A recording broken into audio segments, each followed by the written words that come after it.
Hi there. I do think this is actually recording now. I hope it is. I can hardly see the screen right now. I'm outside now. I can sort of see it. I just wanted to add a little note to this with regards to the channel for people with invisible disabilities. I'm hoping that the focus is going to be on alternative healing, which would include things like energy healing and Reiki. I'm currently a Reiki practitioner. I passed the level 1 certification. Now I just have to do the 2 master classes. So I have two left to go. I'm hoping to get all the way through it so that I can learn how to do distance healing. As far as the energy healing goes, I'm also an energy healing student. I have absolutely no clue how long the course is going to take for me.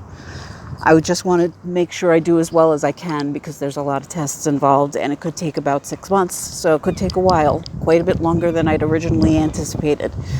I also might talk about things like supplements. I've had that asked to me in the past before. I do have a book out called It's Not As Bad As It Sounds, My Life with MS and Fibro. And before anyone gets offended by that, yes, it is as bad as it sounds in a lot of ways. The reason I gave it that title is because multiple sclerosis is not usually a death sentence. It doesn't mean you're going to die. You can take medications for it.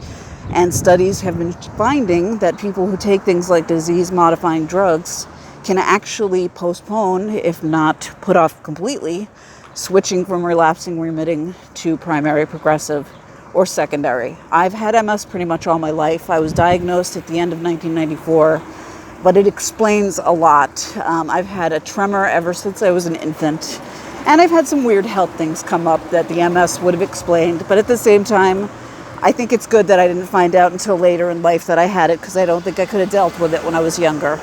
But anyway, as far as how often I'm going to be posting on this channel, it really depends on the channel's popularity. If it seems like enough people like it, I'll probably do this at least once a week. If it doesn't seem like I'm getting an audience, then I'm probably not going to bother, but I will try. So I just wanted to add this in just to give you guys an update. So here you go. It's hopefully going to be once a week, but again, that depends on popularity. So hope to see you guys here and hope to hear messages back from you to see what you think. Take care and cheers.